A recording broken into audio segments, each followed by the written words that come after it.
আজকে তো সকাল থেকে একদম ঝুম বৃষ্টি শুরু হয়েছে। আর এই বৃষ্টির মধ্যেই আমার শ্বশুর আব্বা বায়না ধরেছে যে সে নাকি পেঁয়াজ বিক্রি করতে নিয়ে যাবে। বাড়িতে এত এত কাজ, এইদিকে আব্বু পেঁয়াজ বিক্রি করতে নিয়ে গেল, আর এইদিকে তো এতগুলা পাট, কোনটা রেখে কোনটা করবে কিছুই বুঝতে পারছি না। এই তো সকাল সকাল কিন্তু পেঁয়াজগুলো আমরা ভর্তি করে ফেলেছি বস্তায়। দিনকে দিন একের পর এক নাকি পেঁয়াজের দাম শুধু বেড়েই চলেছে। এই তো কিছুদিন আগে শুনলাম মনে নাকি 3800 টাকা করে, আর আজকেই শুনলাম যে 4000 টাকা মন হয়ে গেছে। আব্বুকে তো বলেই দিয়েছিলাম যে আজকে যদি বেশি দামে পেঁয়াজ বিক্রি করতে পারেন তাহলে কিন্তু এত বড় একটা ইলিশ মাছ নিয়ে আসবে। আমি কিন্তু সচরাচর সবসময় আব্বুর কাছে আবদার করি না, কিন্তু যে জিনিসটা মাঝে মাঝে আবদার করি ওইটা কিন্তু কোনো মতেই ফেলতে পারে না। আব্বু তো চলে গেল, এরপরে ভাবলাম যে এতগুলা পাট এখন কিভাবে শুকাবো, কারণ বাড়িতে আমি আর আমার শাশুড়ি আম্মাই ছিলাম। আর আলহামদুলিল্লাহ আমাদের পাটগুলা কিন্তু অনেক ভালো হয়েছে। এই পাটের পিছনে যে কি পরিমাণ পরিশ্রম করতে হয় সেটা যারা করে তারাই ভালো বুঝতে পারবে। এই তো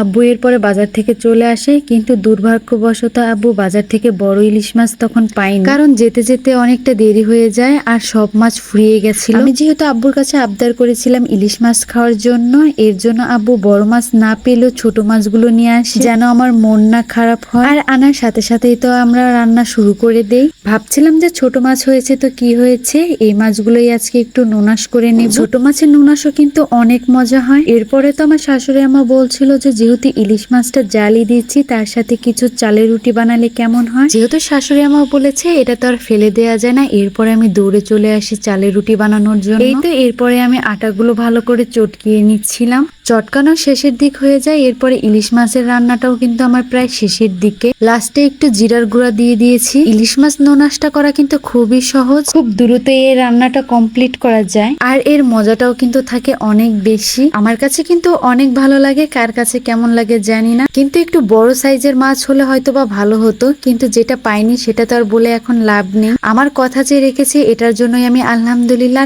হ্যাঁ, সাথে কিন্তু আমার ছেলের জন্য পাঙাশ মাছও নিয়ে এসেছিল, কারণ আমার ছেলে পাঙাশ মাছটা খুবই পছন্দ করে। এরপরে আমার শাশুড়ি আম্মা চলে আসে রুটিগুলো কাটার জন্য, আর আমার শাশুড়ি আম্মার এই রুটি কাটার সিস্টেমটা কিন্তু আমার কাছে অনেক ভালো লাগে। আমি আগে দেখতাম যে আমার আম্মুরা এভাবে গ্লাস দিয়ে কেটে কেটে গোল করতো, কিন্তু বিয়ের পরে যখন আমি আসি তারপর থেকে দেখি যে আমার শাশুড়ি আম্মা এভাবে রুটিগুলো কেটে নেয়। সুতোগুলো কিভাবে যেন নগের মধ্যে পেঁচিয়ে তারপরে এইভাবে পাতলা পাতলা করে কেটে নেয়। গ্লাসের থেকে নাকি এভাবেই রুটিগুলো যদি কাটা যায় বেশি পাতলা হয় আর রুটিগুলো অনেক সুন্দর গোল হয়। আমার কাছে আমার শাশুড়ি আমার এই আইডিয়াটা কিন্তু অনেক ভালো লেগেছে। আমি তো দাঁড়িয়ে দাঁড়িয়ে শিখে নিচ্ছিলাম। এতগুলা রুটি আমার একার পক্ষে তো সম্ভব না, এর জন্য আমার শাশুড়ি আমার রুটিগুলো বেলে দিচ্ছিল, আর আমি রুটিগুলো আস্তে আস্তে করে একটা একটা করে ছেঁকে নিচ্ছিলাম। আমার তো কখনোই মনে পড়ে না যে আমি এক হাতে রুটি বেলে আবার ছেঁকেছি, কারণ এমনটা আমি কখনোই পারি না, সেটা অল্প হোক বা বেশি হোক। আমি বেলতেও ঠিক ভালো মতো পারি না, আমি শুধু এই ছেঁকাটাই কোনো মতো পারি আর কি। এর জন্য যখনই আমরা রুটি বানাতে আসি না কেন আমার সাথে তো একজন লাগে, কিন্তু আমার শাশুড়ি আম্মা যখন রুটি বানাতে আসে তখন কিন্তু আমার অতটা প্রয়োজন হয় না, উনি একাই বানিয়ে নেয়। এই তো কথা বলতে বলতে রুটিগুলো আমার বানানো প্রায় শেষের দিকে,